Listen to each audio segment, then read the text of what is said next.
Hello, welcome to all of you. So, this is Yael.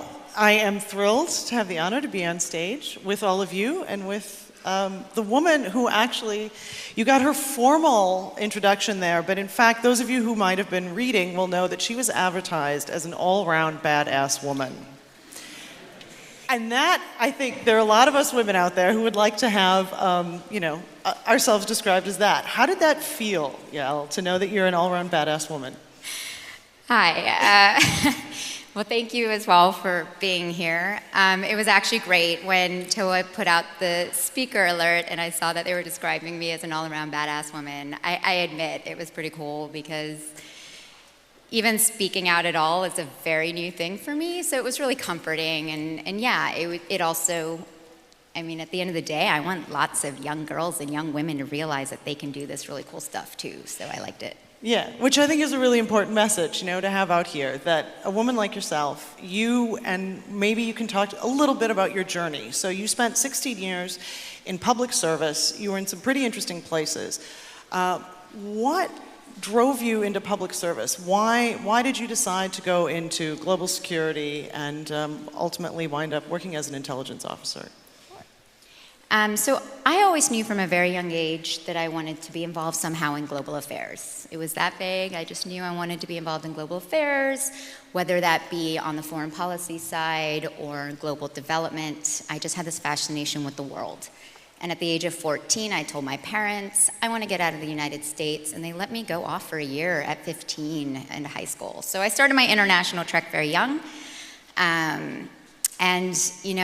Admittedly, I'll just say the CIA was never my first choice. I wanted to work at USAID or at State Department, and in 1999, when I finished grad school, they both had hiring freezes, and somehow the CIA did not, and they offered me a role, working on the part of the world that I was most interested in, which was Africa. Okay. Yeah, and so I kind of thought, I'm like this liberal from California who has a job offer to go work on Africa issues at the CIA. Sure, why not? So when you were in Africa, just doing some research on a bit of your background, you said that you spent a lot of time drinking tea. Now, I'm imagining drinking tea in East Africa is not the tea rooms of London that some people may know with scones and nice cups and harp music. Can you sort of walk us through what is drinking tea? I mean, it's more than just the act of a warm liquid in a cup, I believe. So unpack that for us. Sure. So that's a really interesting question. When I first went to Africa for the first time, I went to Senegal in, I think, 1994 or 95. I had a backpack and I was a college kid and I went and got sick and was just a complete mess the whole time. But would sit through these tea rituals. As you do. Yes, you do. And we'd sit through these tea rituals, and they would be like an hour-long ritual with 3 different cups of tea. And it was really a way to connect with people, to sit around, to drink, to chat. But then fast forward to when I spent 2 years in Kenya as a diplomat, really running a lot of our engagement with marginalized communities work. And that's when, there was no rules for how I was supposed to do this. It was just go out, meet these communities, get to know them. Let's be honest, at the end of the day, it's have them see that Americans are not all devils and that we know how to drink tea as well. Right. And so I would just sit and drink tea with sheikhs and imams along the Swahili coast near the Somalia border, and would really listen more than talk. Because at the end of the day, people want to be heard. And so we would drink tea for hours, and I would listen to their stories and be as open and honest as I could be, and really form some interesting connections that way. And those connections that you made through that, later, what did you do with them? Did they come in useful? Obviously, drinking tea was more than just a pastime, getting through your afternoon. Can you talk a little bit about what that led you to and what you were able ultimately to get out of that exercise? Sure. So, we don't really love to use the term hearts and minds, but a lot of this was kind of the hearts and minds type work where you're really just trying to build understanding with communities. And obviously I can't go into exact details of certain things because of my past, but I can give an example. Years later, there was an operation where I was able to contribute to rescuing somebody. And the way we were able to get to that point was because years earlier, I had built these relationships with people who trusted me and I trusted them. And when I called on them years later to help me with certain information and to try to find this person, they trusted me, and they did. And I know that I was able to save a life at the end of the day because of that. And so it's that, more than anything, it's building trust through really authentically. And I know a lot of people are going to be skeptical because they're going to say, yeah, but you were there as a government employee. Were you really building connections? I was. I would go to their families' weddings. I would eat at their dinner tables. It was the most amazing part of my career, was having the opportunity to authentically connect with people, to try to figure out how we could get along better, understand each other better, but in the end, it also contributed to, for example, a rescue mission. To saving a life, which is amazing. Yeah. Okay, there's the skeptical element of people, saying, okay, you were with the government. What about those who say, okay, well, that's old school. We have social media now. I can connect to people on Facebook. I can connect to them on any number of different apps. I can stay in touch with people all over the globe. How do you see that? Where are these two in opposition with each other, or moving forward here now? Is there still room in the interconnected social media world for drinking tea? Oh, gosh, that is my favorite question ever. These are the things I think about now. I mean, obviously, Facebook and every other technology of that vein is doing amazing things to connect people around the world. But honestly, it's also one of my biggest concerns, is how much it's disconnecting us. How much, we all know the stories about the filter bubbles and all of these things that are happening. But my concern is that people are not connecting as authentically anymore, or that they're not realizing how to use the two together. I'm on Facebook. I keep in touch with people all over the world that way. But had that been the tool I was using when I was out in the field, I would have never actually built real trust with people. And so, I've been inspired since I've been here the last 2 days of some of the amazing technologies that, I feel too old to even understand. But I'm with you. Yeah, but I do really hope that there's a way for these technologies to make sure they're uniting us more than dividing us, because my biggest concern right now is how much, we see this being played out in the United States right now, how much we are becoming more divided rather than united. And I do believe social media, in a weird way, is playing a role in that, even though that was not social media's goal. Right. Which for you, this idea of polarization, more divided than united, is also somewhat of a personal one, because it led you to take a big leap in your own life. Could you talk to us about what led you to the decision then finally not only to leave public service, but to do something that you had spent the past 16 years being told not to do, which is to go open about your past, about some of those experiences that you actually can talk about. Why are you here? How did you get here to join us? So it's true. I spent my entire government career, the 13 years while I was in and the few years after I left. I left 4 years ago. Not talking about my past. If I had met any of you 6 months ago, you would have definitely not known that I had spent time in the CIA, my friends. And it's not because I was some super covert operative, which I was not. It's not that I couldn't talk about it. I couldn't talk about it in a foreign audience, but it was also a personal choice. I didn't want people to necessarily associate me with something that they probably don't understand, so I've been hiding this for so long. But then when I started to see a year ago, as our elections were heating up, and I started to see my country become more and more polarized, and dangerously so, I didn't admit to my CIA past yet, but I first wrote a piece a year ago, really exploring how is it possible that I could sit down and have a more open discussion with a suspected terrorist or a radical Islamic cleric in East Africa than I can with an American on the opposite side of any political issue for me. And that terrified me. And it suddenly made me realize there's a bigger threat happening right now than even any of these counter-extremism issues I've spent most of my career on, and that is that here in the United States, we can't talk to each other anymore. The hatred was starting to really terrify me. And so I started writing a bit, and without getting too political, but after our election, on the first day, our president went to the CIA and made a speech there. And in addition to being horrendously offended by the way that speech went, because it was in front of a wall of honor, which are the stars that represent people who have died in service, it also, certain things in that speech really made me realize some of the very big concerns I had for my country. And it occurred to me the only way I could really take a stand was to do so with full disclosure about my background. To me, it was bigger than me at that point. It was about, I have a credible platform, I can stand up and talk about some of these issues, but I will only make an impact if I'm willing to swallow my fear about it and admit to my CIA past. And I know that sounds not like a big deal to most people, but honestly, the day I wrote that New York Times article was more terrifying for me than having an AK-47 pointed at my head once in East Africa. Like, admitting to the world this is what I did was scarier. Which it's about putting yourself in situations where you're truly vulnerable. Right. Right? So right. Yeah. And I'm not used to being the vulnerable one. I'm used to taking care of stuff and not putting myself out there. Right. So, yeah.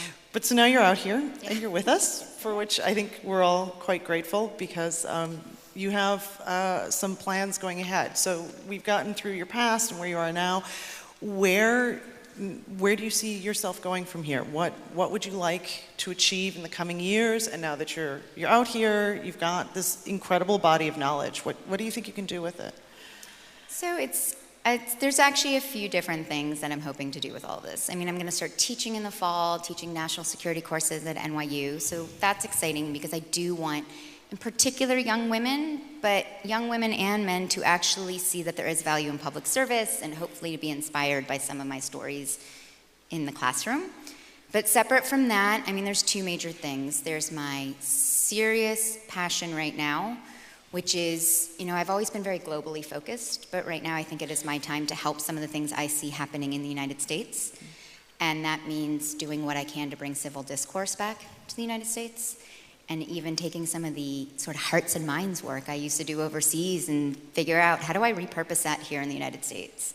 How do I help move this needle forward so people can start realizing we all have a shared interest in prosperity and in safety and security and all of these things, and even if we don't agree, we have to get to the point where we can talk to each other again.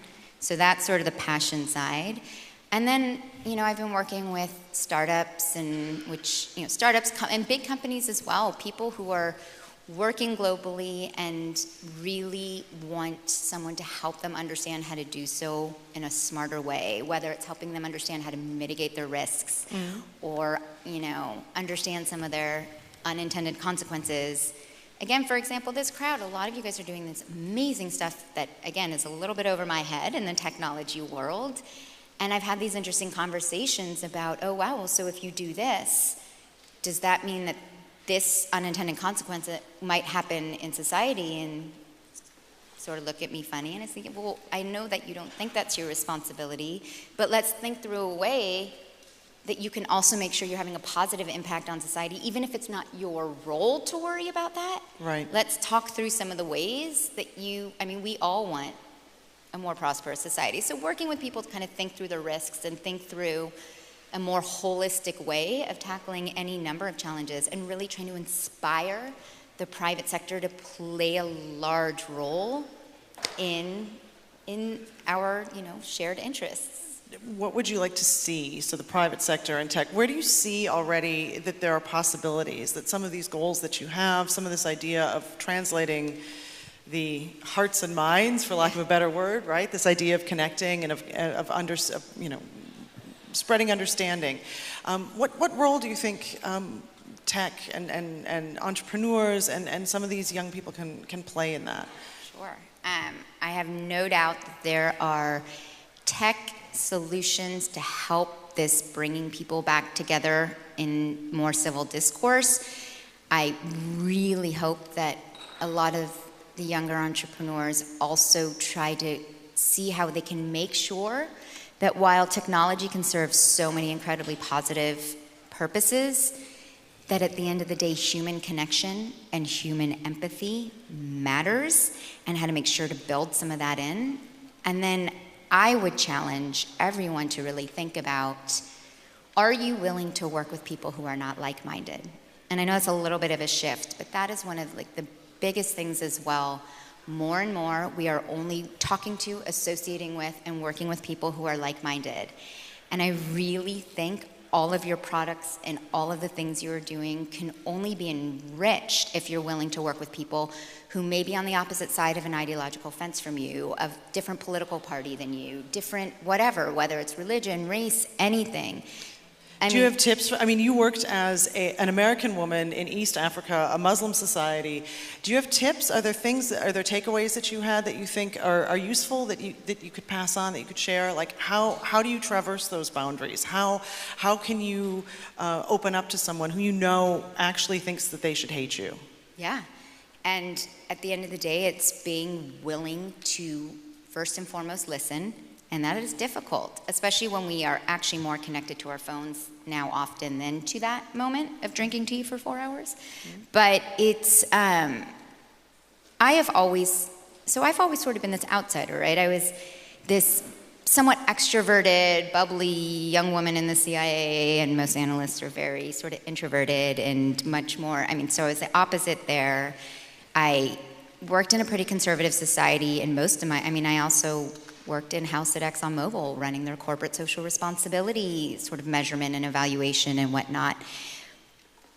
But my intentional decision to go into places that I was not totally sure how I felt about and see from the inside, as opposed to screaming and judging from the outside, is what I've always done, and what is, at the end of the day, enriched my life. It's helping me see other people's perspective.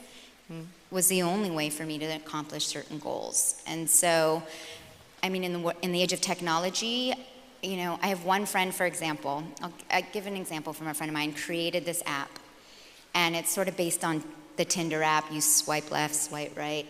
But instead, he was pairing up people from the opposite side of the fence. You self-identify as a Republican or a Democrat. In the Middle East, you self-identify as a Palestinian or Israeli. And then he would only pair you up with the opposite. And this app was called Verona, and people were actually using it, and it kind of took off in the Middle East. And there were stories of Palestinians and Israelis getting together for coffee because they met on this app.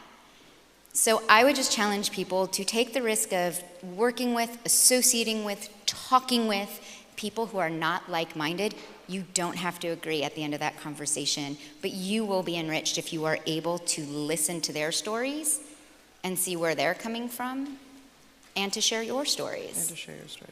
Speaking of which, so I've got my eye on the clock here. Do you have a favorite in the field story? Because whenever I've told people, I'm speaking with Yael, everyone has a million questions of what was it like. Do you have one story that for you could sum up the work that you did in public service, like something that really signifies what it meant for you to be serving your country out there and serving also a purpose that you really believed in? It's a little bit what I touched on earlier, but happy to tell a little bit more about that story. Again, I can't tell all the details, but it's interesting. It's since I left government that I'm thinking more about the mission and purpose that I struggled a bit in the years after government trying to find again. While I was just doing all this exciting, fun stuff. I wasn't thinking about it as much in that sense. But yeah, again, at this moment where the team that I was working with was able to find a hostage somewhere in the world and was able to pinpoint the exact location and lead a rescue of this person. And again, that went back to work over years of having built trust with people. But my favorite moment in that story, we had worked around the clock. These folks were working day and night and that is our way. We will always work to find people and bring them home. Right. It was the next morning. It was an amazing rescue. This person came home safely. This person is now alive and with their family. And not one person bragged about it the next day. Not one person went on to Facebook. Nobody was high-fiving around the office. The next day, we all got on to the next case. And to me, I remember actually sitting back and going, that's pretty awesome. Because right now we're in a world of, self-promotion and bragging about ourselves all over the internet, and that's great. But to me, the most important moment was to all these folks, and they gave up time with their families and these really long hours to make this happen. It just was what they do. It was knowing that they got the job done. And the next day, nobody was given bonuses and nobody got accolades. It was like, good job, next. Nobody got thumbs up on Facebook. Yeah. So there's that knowing that you're serving something other than yourself and being able to be extremely proud of it, but not having to seek that gratification other than just knowing you did the right thing. Which is an interesting idea in this world where so many of us are so outwardly present, and where the idea is to sell yourself and sell your brand, that there's really actually very incredible, important work that maybe cannot be advertised, but still needs to be done at the end of the day. We only have a short period of time left, but I really would like to have you you've mentioned that you wanted to inspire women. Yeah, you've been out there as a woman. What have been some of the challenges of being a woman in that line of service? What are some of the toughest things that you've run up against? Sure. It's interesting. When I was younger and when I was in government, I didn't really think about it as much. It's interesting. In government, it's almost easier. Because even though, I know that sounds like a weird statement, and I'll be happy to elaborate, but even though I was very much in male-dominant world, in the national security world, and I started before September 11th, it was definitely a male-dominant world. But in government, there's also rules and regulations that you cannot stop a woman's progress just because she's a woman. So I don't know what they were saying about me in private, but at least in the meetings, if I was in charge, I was in charge. I found myself hardening myself in a way that's a bit unfortunate. But since leaving government, in the private sector, it's been harder. In the private sector, I've had men say things to me, I have to be honest, that have blown my mind. Things just straight to my face when I'm meeting with them or in interviews that were just, one man walked into my office one day and the first thing he said is, well, why is your office bigger than mine? And I stopped myself from saying, because my resume is bigger than yours. But I didn't. Which you clearly should have, as we see, right? I thought it was pretty obvious why my office. So next time you get that question, you know the answer. Yeah, but, and now, of course, I think it is amazing to see girls being more, I was one of those kids when I was. Were you bossy? I was just going to say, who was I'm constantly sorry, I know told we're not I supposed was to, but bossy. we're going to just take that word back. Were you bossy? I was absolutely bossy, or as many people would say, I had leadership skills. But yeah, that sounds good on your resume. I've been called everything under the moon. I was bossy. I was, all sorts of words I probably shouldn't say on this stage. But it's been more interesting now, again, and the strange things people say to me. And I would just say, listen, we're all talking about getting more women in leadership positions, more women in the boardroom, more women. And I just hope that people realize, rather than thinking of it as a quota thing and something you have to do, how much more successful you will be if you bring all voices to the table. At the end of that day, that person would not have been rescued if I had not been a part of it, because I was able to talk to all the women who were off limits to men in certain communities, who trusted me as a woman. And I was able to see things from a different perspective. And that should translate across the board. I would think it's a no-brainer, but unfortunately it's still not a no-brainer, apparently, that there should be women at every table. Right.